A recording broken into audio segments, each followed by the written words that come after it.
चलिए, ज्योग्राफी पे ये हमारा तीसरा वीडियो है और इससे पहले मेरे हिसाब से आप लोग एकदम अच्छे से तैयारी कर रहे होंगे।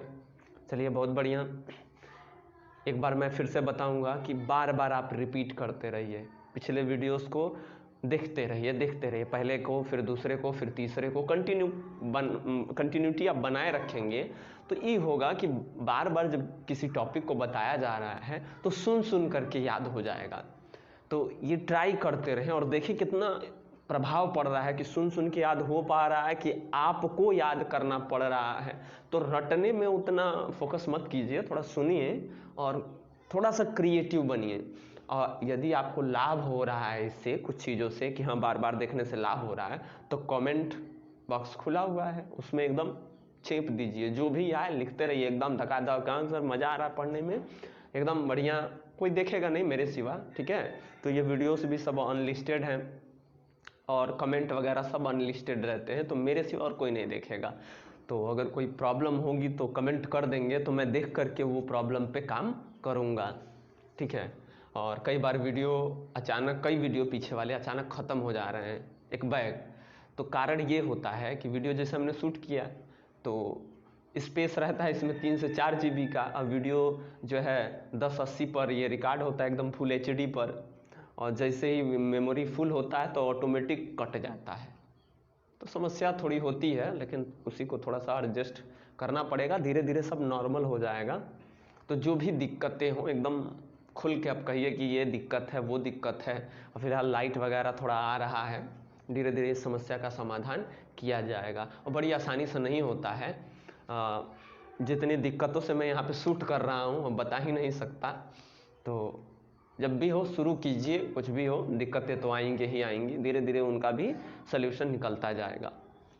तो चलिए, बाकी बातें बाद में होंगी, टॉपिक पे चलते हैं। और ज्योग्राफी का ये तीसरा वीडियो है, एकदम फर्स्ट क्लास समझते हैं, कोशिश करते हैं कि अच्छे से समझें। और जो भी टॉपिक समझ में ना आए कमेंट कर दो कि ये चीज़ हमारे दिमाग में नहीं घुसी, किसी और तरीके से समझाइए। तो इससे होगा कि क्या करना है, मुझे भी आइडिया हो जाएगा ना कि एकदम एक्सप्लेन करना है कि थोड़ा ऊपर ऊपर निकल जाना है, ठीक है। तो ये सब आप कमेंट करेंगे तो उस हिसाब से हम काम करेंगे, ठीक। चलिए, अब टॉपिक में पृथ्वी को समझ लेते हैं, बाकी सब ग्रह हैं। अब एकक को सेपरेट समझने लगे तो दिमाग का दही हो जाएगा, ये अपर लेवल का हो जाएगा।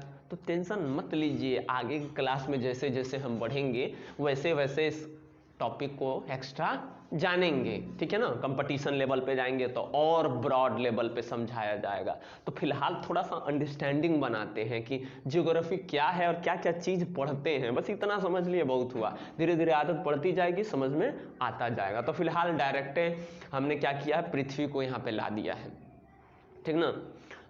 पृथ्वी को ला दिया और इसके बारे में हम जानकारी इकट्ठा करेंगे। बुध को हमने छोड़ दिया है। अब क्यों छोड़ दिया है कि बाद में आगे पढ़ेंगे भाई। तो जो मेन टॉपिक है, चंद्रमा है, पृथ्वी है, जिसके बारे में थोड़ा हमको जानना चाहिए, तो जानते हैं। धीरे धीरे आगे अगर मौका मिलेगा तो और वीडियो के माध्यम से सब ग्रहों के बारे में क्या कैसे हैं सब पढ़ा जाएगा, दिक्कत नहीं है। तो चलिए पृथ्वी को देख लेते हैं। अब डिजाइन देख लीजिए। अब कैमरामैन से मैं कहूँगा तनी हमारा ये आर्ट फोकस करके दिखाएं कि कैसा आर्ट बना हुआ है। तो ये हमारी अर्थ, हमारा अर्थ है, पृथ्वी है। और पृथ्वी के बारे में हम कुछ सामान्य जानकारी ले लेते हैं अर्थ के बारे में। तो पहला क्या कि दूरी के हिसाब से जो है तीसरा ग्रह है पृथ्वी, ठीक। अब ये दूरी यानी डिस्टेंस, तो डिस्टेंस के हिसाब से कौन स्थान आता है, इसका तीसरा स्थान आता है। तो ये बात थोड़ा ध्यान में रखेंगे। पूरा मैंने पिछले वीडियो में ग्राफ बनाया था, सभी ग्रहों का नाम जो है लिखवाया था मैंने, उनका डिस्टेंस भी बताया था कितना कौन दूरी है। तो अब इस वीडियो में आप कमेंट करके बताएंगे कि पृथ्वी क्यों तीसरा जो है दूरी के हिसाब से, अन्य 2 ग्रह कौन से हैं उनका नाम थोड़ा लिखिएगा, बोलते बोलते ना आएगा तो एकदम कमेंट में लिखिए कि वो 2 ग्रह जो है वो कौन है और उनकी पृथ्वी से दूरी क्या है। क्लियर। तो ये आप कमेंट कर देंगे कि हाँ इतना है। तो पृथ्वी तीसरा ग्रह है। अब ये भी कमेंट कर दीजिएगा कि पृथ्वी सूरज से कितनी दूर है, ठीक है। आगे इसके बारे में और जानकारी हम इकट्ठा करेंगे, हालांकि लिखवा दिया है इसके पिछले वाले वीडियो में, तो कमेंट कर दीजिएगा और तरीके हम आगे चर्चा करेंगे। अगला है कि आकार के हिसाब से 5वां ग्रह है, आकार, साइज। हाँ, तो कैसे साइज में ये 5वां ग्रह आता है, तो बताया था पिछले ही वीडियो में क्या कि 2 पार्ट में हमारे सारे के सारे उपग्रह बटे हुए हैं। एक इनर प्लैनेट आते हैं, आंतरिक होते हैं, एक बाह्य होते हैं। तो जो बाह्य वाले हैं वो सब बड़का बड़का है, लंबे लंबे हैं और बड्डे बड्डे हैं। ठीक है, अब कौन कौन सा है ये भी बता देना, ठीक है ना, सारा लिखवा दिया इसके पहले मैंने। हाँ, तो उनको अब लिख के बताएंगे कि कौन बड़ा है, और सबसे बड़ा भी बताना है कि सबसे बड़ा ग्रह कौन है। आंतरिक नहीं, बाह्य में है 4 गो हैं, 4 मिला, उन्हीं 4 मिला में से एगो बहुत बड़ा है। ठीक है ना। तो आकार के हिसाब से 5वां है, क्योंकि पृथ्वी से बाकी जो आउटर वाले हमारे हैं, बाह्य वाले, उस सब के सब बड़े हैं, और इनर वाले में सबसे बड़ा यही है। बाकी मंगल वंगल सब, बुध सब क्या है, छोटे हैं। समझ में आया, बुध हो, शुक्र हो, मंगल हो, ये क्या है, सब छोटे छोटे हैं। पृथ्वी इन सबों में हेड है, तो ये हमारा कप्तान कह सकते हैं इसको। तो ये हमारे इनर प्लैनेट में कप्तान है पृथ्वी, आउटर प्लैनेट में सब के सब जो है इससे बड़े हैं। ठीक है, इसके बॉस हैं। तो दूरी के हिसाब से पृथ्वी तीसरा, ये ध्यान में रखेंगे, और आकार के हिसाब से 5वां दिमाग में बैठा लीजिए। 3 5 कि ज़्यादा 3 5 मत करो, हाँ, वरना एक थप्पड़ में 9 2 11 हो जाओगे। क्या मैथमेटिक वाली बात है यार। तो 3 5 याद रखेंगे, आप 3 5 नहीं करेंगे, ठीक है ना, 3 5 नहीं करने का, हाँ, यहाँ याद करने का। तो दूरी के हिसाब से तीसरा और आकार के हिसाब से 5वां। ठीक, ध्रुवों पर थोड़ी चपटी है पृथ्वी। ध्रुव जो है ना हमारे, अब इसका एक पृथ्वी का जो स्वरूप होता है ग्लोब होता है। 2-4 पैसा इकट्ठा कीजिएगा और तनी मंगाइए ग्लोब व्लोब। हम भी कोशिश करेंगे कि अगली बार ग्लोब लेके आएँ, आपको दिखाएं। तो मिल जाएगा जो है स्टेशनरी के बुक्स वगैरह के दुकान पे, आप बोल दीजिए, या अमेजॉन इस समय यार, फ्लिपकार्ट दुकान चल रहा है, उसी से ऑर्डर दे दीजिए। ठीक है ना, ग्लोब तन रहेगा तब फैशनेट लगता है, एकदम मज़ा आ जाता है कि क्या ललन टाप चीज़ है। तो मैंने रखिए अपने मेज वेज पे, दिखाइए, और उसमें भी देखिए कि पृथ्वी का कौन सा हिस्सा कहाँ कैसे है, कहाँ हम हैं, कहाँ और चीज़ें हैं। तो मंगाइए ग्लोब। तो पृथ्वी वास्तव में हमारी 23.5 डिग्री थोड़ी झुकी हुई है, आगे चर्चा करेंगे, टेंशन मत लो, झुकी हुई है। और दोनों ध्रुव हैं, ठीक ना, 2 ध्रुव हैं, उत्तरी ध्रुव और दक्षिणी ध्रुव। और दोनों ध्रुवों पर क्या है, पृथ्वी थोड़ी सी दबी हुई, चिपटी हुई, थोड़ी सी प्रेस हुई है। ठीक है, थोड़ी सी दबी हुई है। तो यही कहते हैं कि ध्रुवों पर पृथ्वी थोड़ी सी दबी हुई है, चपटी हुई है। और इसी चपटेपन को हम क्या कहते हैं, भूआभ आकार। क्या कहते हैं, भूआभ, ये ध्यान रखिएगा, भूआभ कहते हैं, भूआभ आकार पृथ्वी का। ठीक, और पृथ्वी हमारी अगर देखें तो इसे गोल लग रही है, एकदम फर्स्ट क्लास गेना जैसे लग रही है। तो ये गेना जैसे नहीं लग रही है, थोड़ी सी चपटी है। तो मालूम हो गया कि पृथ्वी का आकार भूआभ है, भूआभ आकार का कहते हैं इसको। लेकिन और क्या है, उबड़ खाबड़ भी है। कई जगह एकदम जमीन में के अंदर घुस जाइए, और कई जगह खूब हाई भी। यानी सबसे बड़ा पर्वत को देखिए तो माउंट एवरेस्ट कितना ऊंचा है, बड्डे है ना। हाँ, सबसे नीचे की बात करें खाई, तो मरियाना ट्रेंच एक नाम खाई है। आप गूगल पे सर्च कीजिएगा, सर्च वाला तो सारी चीज़ें, कई जानकारी आप पा जाएंगे गूगल से ही। ठीक है ना, लेकिन ये रहता है कि इन जानकारियों को जब सुनेंगे तब ना सर्च करेंगे, तो पहले ये जानना जरूरी है कि हमें जानना क्या है। तो इस वीडियो के माध्यम से थोड़ा सा मैंने जानकारी दे दिया, और बाकी आप रिसर्च करके जानकारी इकट्ठा कर सकते हैं। ठीक है ना, तो धीरे धीरे कोशिश कीजिए कि और जानकारी इकट्ठा करें। तो देखा आपने क्या कि कई जगह एकदम आकाश से छू रहा है, माउंट एवरेस्ट की तरह, और कई जो एकदम पताले में जा रहा है, मरियाना ट्रेंच की तरह। तो इसी तरह उबड़ खाबड़, कहीं खूब ज़्यादा ऊंच है, कहीं खूब ज़्यादा गहिर है, कहीं तनिमुखी ऊंच है, कहीं तनिमुखी गहिर है। समझ में आ रहा है ना। तो उबड़ खाबड़ है। तो उबड़ खाबड़ भी हमारी पृथ्वी की आकृति है, इसीलिए इसको जियोड शेप बोलते हैं, जियोड आकार बोलते हैं। तो पृथ्वी में उबड़ खाबड़पन है, कहीं ऊंच है, कहीं खाल है। हाँ, तो उसको क्या कहेंगे, जियोड आकार, उबड़ खाबड़ होने के कारण। तो ये बात समझ में आ गया कि ध्रुवों पे थोड़ी चपटी है, जिसे भूआभ कहते हैं, और उबड़ खाबड़ होने के कारण जिसे जियोड भी कहते हैं। तो पूरी तरह से गोल नहीं है, समझ में आया। आगे भी चर्चा होगी, फिलहाल थोड़ा सा बस कॉन्सेप्ट बनाइए, हाँ, कि हमको पढ़ना क्या है, किन के बारे में पढ़ रहे हैं। तो धीरे धीरे ना एक के बार सब कुछ दे देंगे तो नहीं हो जाएगा, है? अब मान लीजिए खाना है 2 पूड़ी का 12 14 पूड़ी 20 पूड़ी ले आके एक खो, 1 महीना का खो, आज ही खो, तो नहीं ना होगा जी, फट जाएंगे। ठीक है, हाँ। आगे चलिए, तो तनी तनी खाइए, हाँ, कौन जरूर एक के बार खा ले। अब दवाई खरीद के लाते हैं तो तनी तनी सिरप पीते हैं, दिमाग में हिम्मत करिए कि डेली तन तन पीते हैं, आज एक के बार पी ले रहे हैं, बीमारी खत्म हो जाएगा जी, टाइफाइड हो जाएगा। हाँ, तो तनी तनी, ठीक है ना, एक के बार ढेर नहीं, आदत बनाइए, और आदत बन जाएगा तब अपने आप कंटिन्यू हो जाएगा, जानकारी मिलती रहेगी। चलिए आगे देखते हैं। ऊपर से अंतरिक्ष, यानी ऊपर अंतरिक्ष बोलते हैं, ऊपर से देखने पर हमारा पृथ्वी नीला दिखाई देता है। ठीक है, कई साल पहले नीला जो दिखाई देता था उसके तरह तरह के एग्जाम्पल दिए जाते थे कि हमारा आकाश नीला है, हई है, हऊ है जो है इस कारण दिखाई देता है।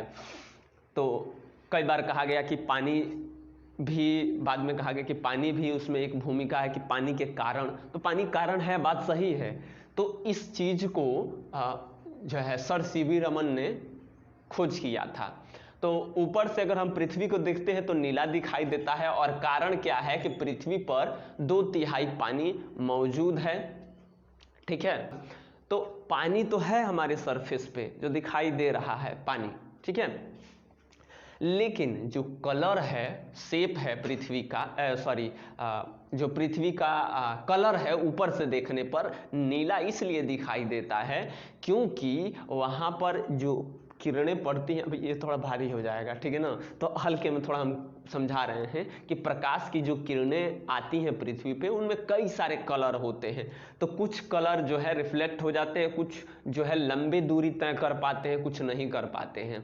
ठीक है, तो इसी को इन्होंने देखा सर सीवी रमन ने, और रमन इफेक्ट की खोज की पृथ्वी के कलर पे ही, कि आखिर पृथ्वी का कलर नीला क्यों दिखाई देता है। तो इसका श्रेय हमारे सीवी रमन साहब को जाता है। इन्होंने रिसर्च किया इस पे, और इन्होंने कब रिसर्च किया, इन्होंने खोज किया 28 फरवरी सन 1928 को रमन इफेक्ट के बारे में, और इसी रमन इफेक्ट के कारण हमारी अर्थ जो है वो नीला दिखाई देती है पृथ्वी। तो ये कैसे क्या होता है, तो इसका थोड़ा सा मैंने डेफिनेशन यहाँ पे रख दिया है ताकि आपका एक कॉन्सेप्ट बन सके कि प्रकाश जब किसी पारदर्शी वस्तु के बीच से गुजरती है तो प्रकाश का कुछ हिस्सा विक्षेपित हो जाता है। ठीक है, और इसे ही हम रमन इफेक्ट में यूज करते हैं। अब ऐसा क्यों होता है विक्षेपित, जैसे कि कोनो चीज है तो उसके बीच में प्रकाश ऐसे जाएगा तो कुछ भाग विक्षेपित हो जाता है, ठीक है ना। अब ऐसा क्यों होता है, तो कारण होता है वेवलेंथ का। ये थोड़ा भारी भरकम वर्ड है लेकिन आगे समझेंगे, फिलहाल थोड़ा सा बस कॉन्सेप्ट हमने दे दिया है, जब आगे की क्लास में जाएंगे थोड़ा सा और ही दिमाग बढ़ जाएगा, तब और अच्छे से समझ में आएगा। ठीक है ना। अब मान लीजिए कि आप कहिए कि सर एस्ट्रोफिजिक्स हमको एकदम समझाइए, एस्ट्रोनॉमी के बारे में, तो बड़ी तगड़ा तगड़ा है ना, बिग बैंग है, पता नहीं कौन कौन सा कॉन्सेप्ट है, ब्लैक होल का कॉन्सेप्ट है, तो अभी हमने शुरू ही नहीं किया, इतना बड़का बड़का जटिल जटिल चीज देखेंगे तो क्या होगा, हुए नहीं लगा, बेहोश हो जाएंगे। ठीक है, तो फिलहाल थोड़ा सा है, धीरे धीरे आगे डिस्कस किया जाएगा, तो शांतिपूर्वक बैठिए। कुछ चीजें हैं जो इन्हीं से लेकर के आगे हम और जानकारी हासिल करेंगे। ठीक है ना। तो फिलहाल सर सीवी रमन ने रमन इफेक्ट की खोज की, तो कब की थी, 28 फरवरी सन 1928 को की थी, और इन्होंने ही बताया था कि रमन इफेक्ट जो होता है उसी के कारण नीला दिखता है। इतना काफी है। अगर पूछा जाए कि ये रमन इफेक्ट का डिफिनीशन बता दो, डिफिनीशन क्या होता है, तो जब प्रकाश किसी पारदर्शी पारदर्शी माने जिससे टकरा करके आर पार चली जाए, ठीक ना, हाँ, उसको पारदर्शी कहते हैं, और अपारदर्शी यानी जिसके आर पार न जाए प्रकाश की किरण। तो प्रकाश की किरण जब किसी पारदर्शी वस्तु के बीच से गुजरती है तो प्रकाश का कुछ हिस्सा, सगरों नहीं, कुछ हिस्सा वो क्या हो जाता है, विक्षेपित हो जाता है। ठीक ना, विक्षेपण हो जाता है, कुछ इधर उधर चला जाता है और कुछ हिस्सा विक्षेपित हो जाता है। ठीक है, और ऐसा क्यों होता है, तो उनके वेवलेंथ भी एक कारण है जो हमारी आंखों तक नहीं पहुंच पाते हैं, बाकी जो पहुंच पाते हैं वही कलर हमको दिखता है, बाकी छिटा जाता है। समझ में आया। हाँ, तो इसी कारण हमें नीला दिखता है। क्लियर। अब आगे हम चलते हैं। पृथ्वी के आकार के बारे में तो वही ऊपर हमने बताया था, 2 शेप हमने बताया था। एक और इसको बोलते हैं जो है चपटा अंडाकार जो हमारा पृथ्वी है वो बना हुआ है। ऑबलेट स्फेरियोइड, ऑबलेट स्फेरियोइड जिसको चपटा अंडाकार कहते हैं। अब इसको आप 2-3 बार प्रोनाउंस करेंगे याद हो जाएगा, ठीक है। इसका आकार डिस्कस हमने कर लिया, चपटा अंडाकार यानी ऑबलेट स्फेरियोइड, ऑबलेट स्फेरियोइड यानी चपटा अंडाकार। आगे चलते हैं, आकार हमने देख लिया।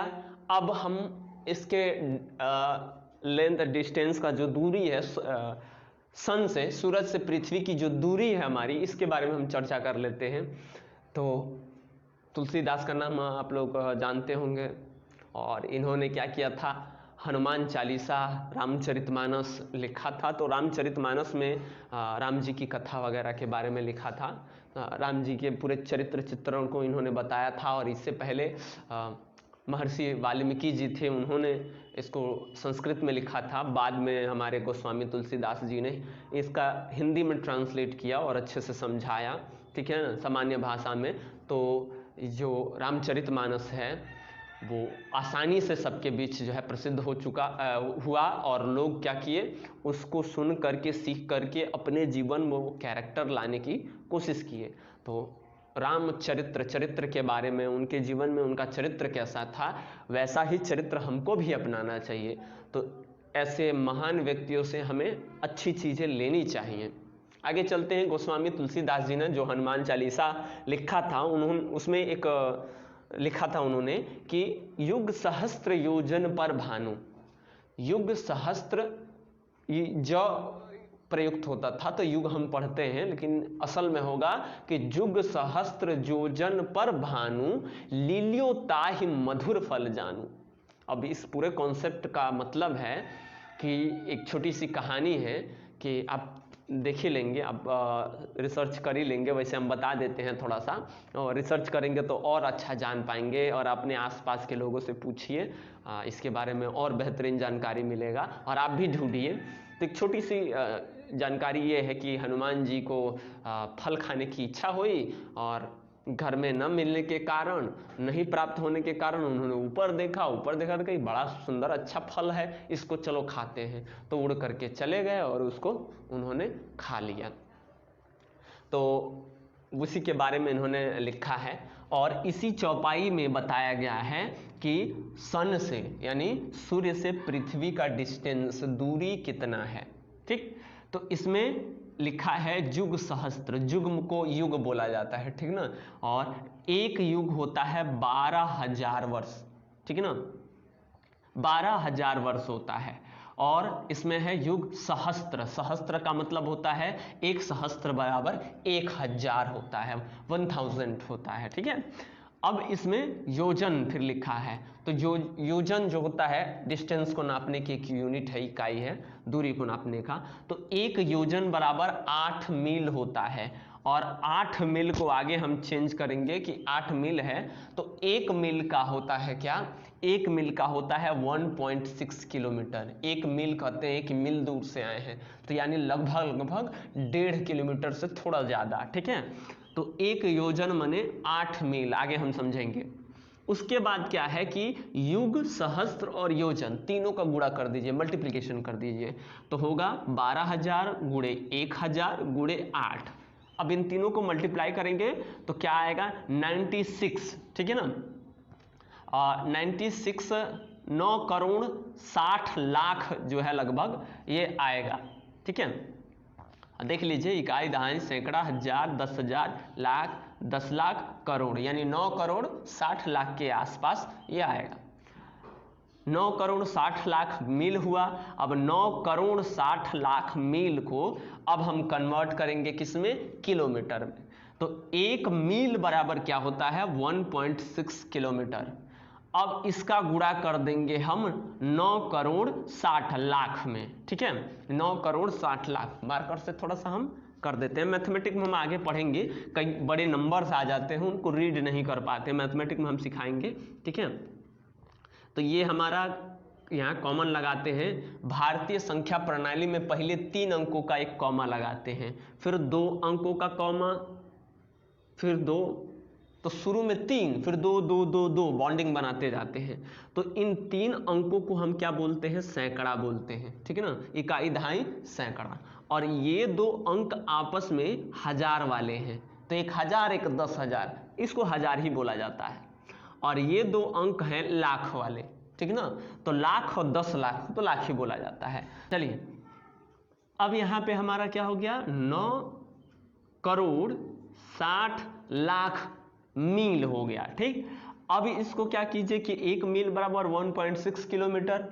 अब गुणा कर दीजिए, जाहिर सी बात है 9 करोड़ 60 लाख में, और गुणा करने के बाद फिर यहाँ पे कॉमन देंगे, कॉमा देंगे 3 पे, फिर 2 पे, फिर 2 पे, ठीक। तो हो गया 15 करोड़ 36 लाख किलोमीटर, 15 करोड़ 36 लाख किलोमीटर। ये कुल टोटल डिस्टेंस है कहाँ? सूरज से पृथ्वी का। और ये बात किसने? तुलसीदास जी ने। तो हमारे वहाँ जो भी ऋषि मुनि हुए, वो लोग ज़्यादातर एस्ट्रोनॉमी में अच्छे थे, उनको एक परफेक्ट अनुमान था। और इस चौपाई से आप देख ही सकते हैं कि आपने क्या देखा कि निकल गया पूरा क्या डिस्टेंस हो गया सन से और अर्थ के बीच का डिस्टेंस। तुलसीदास जी ने बहुत पहले पता कर लिया था, बाद में रिसर्च हुआ तो पता चला कि नहीं, एग्जैक्ट है, बढ़िया है, यही डिस्टेंस है, ठीक है। तो ये थोड़ा सोचने वाला बात है कि नहीं, कि उनको पहले ही से इसका नॉलेज था, और हमने बाद में जब चीज़ें विकसित की तब हमें पता चला कि सूरज से पृथ्वी का डिस्टेंस, इसके बीच का डिस्टेंस 15 करोड़ किलोमीटर के आसपास है। तो ये थोड़ा हैरान करने वाली बात तो है ही कि जिनके पास कोई सिस्टम नहीं था, कोई संसाधन नहीं था, वो लोग जो है एग्जैक्ट प्रेडिक्शन किए और बातें सही थी। तो यहाँ पर भी सही ही है कि सूर्य से पृथ्वी की दूरी 15 करोड़, और इनके पास कोई इंस्ट्रूमेंट नहीं था कि नाप सके, डिस्टेंस कैलकुलेट कर सके। तो अच्छा इन्होंने बताया। तो 15 करोड़ 36 लाख किलोमीटर दूर है क्या? पृथ्वी सूर्य से। आगे चलते हैं, अब हम देख लेते हैं अपने मून को, चंद्रमा को, तो बड़ा गोल दिखाई दे रहा है। चलिए अब यहाँ देखिए कि इनके ऊपर थोड़े गड्ढे गड्ढे दिखाई दे रहे हैं, और ये गड्ढे क्या हैं? तो ये गड्ढे जो है पिंपल्स हैं।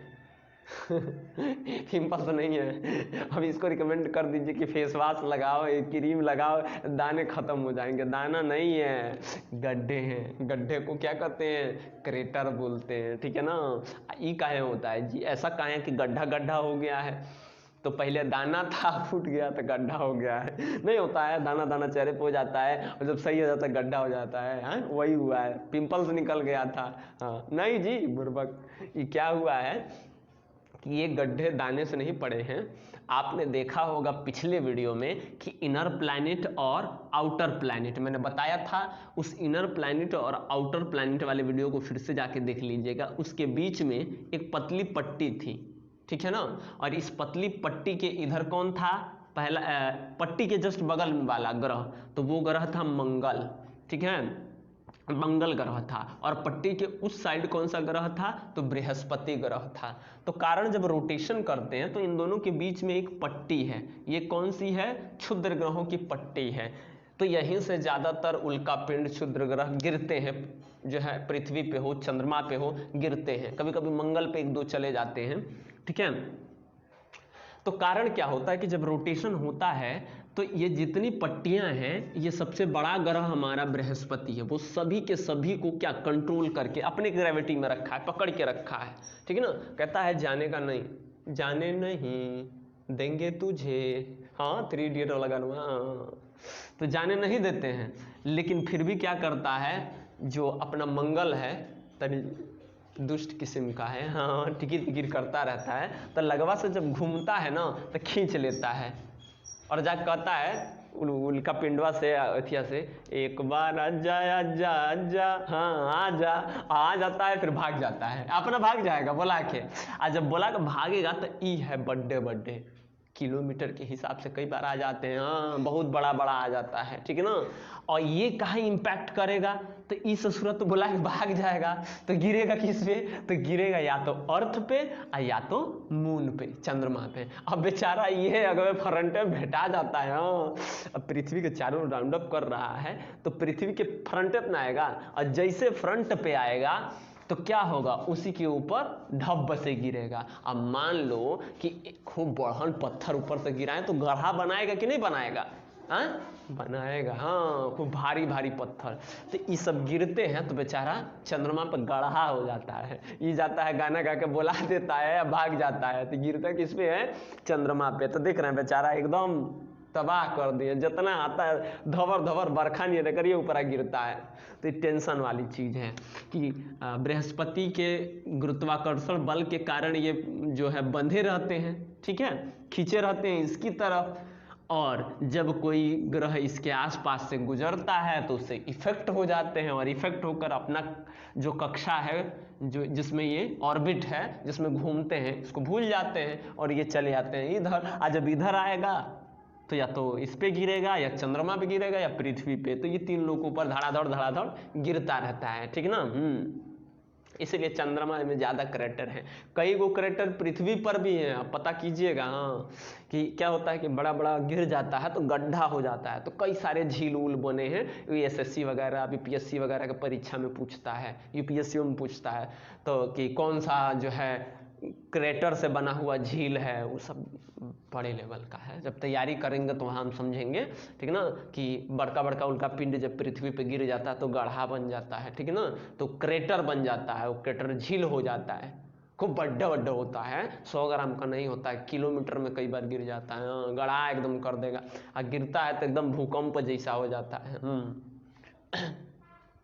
अभी फिलहाल कोई गिरा नहीं है, गिरने वाला था लेकिन नासा ने उसको तोड़ दिया, इधर ही से शूट करके उसको अपने जगह से भटका दिया। इसके बारे में भी आगे खूब बढ़िया से समझाएंगे कि कौन सा आ रहा था और कैसे नासा वालों ने उसको अपने जगह से भटका दिया। तो मान लीजिए कोई आएगा ना, तो बस जरा सा उसके जो आने वाला पाथ है, जो रास्ता है, उसको चेंज कर दिया जाएगा तो पूरा इम्पैक्ट बदल जाएगा। अब जैसे मान लीजिए कि यहाँ कोई चीज़ है और खूब दूर से ये आ रहा है, इधर आ रहा है, तो हल्का सा मोड़ दीजिए, थोड़ा सा मोड़ दीजिए ना, तो ये हल्का मोड़ने का मतलब एक बार गब्द है इतना मुड़ जाएगा।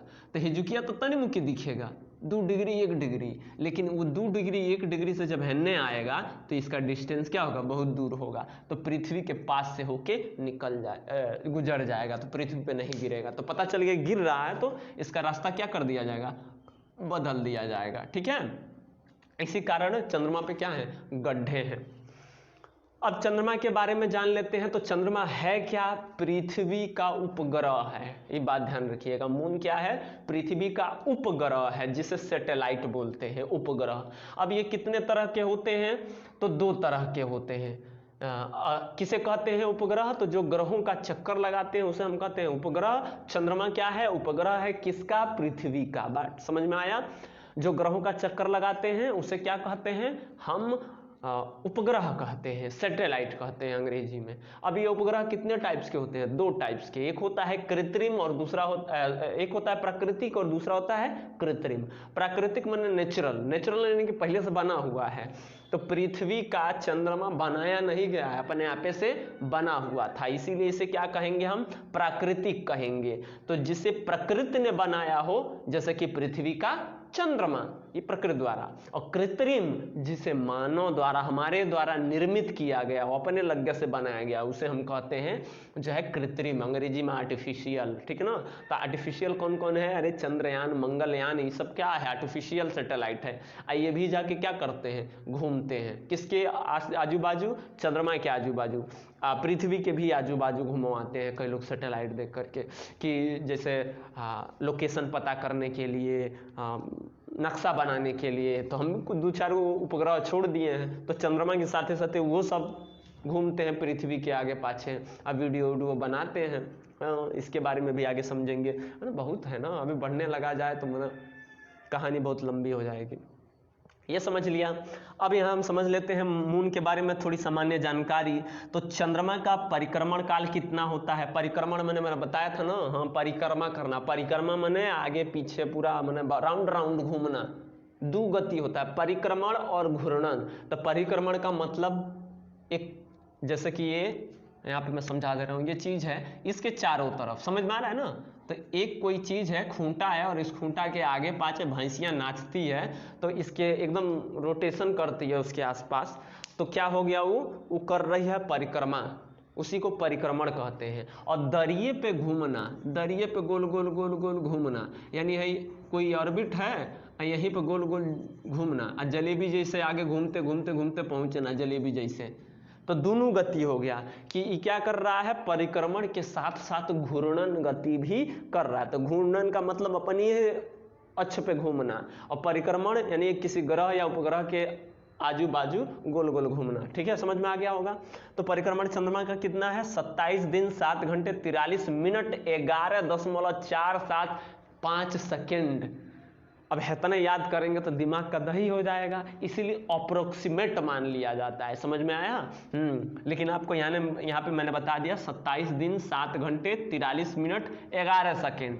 तो अप्रोक्स इसको कह दिया जाता है कि कितना, 27 दिन।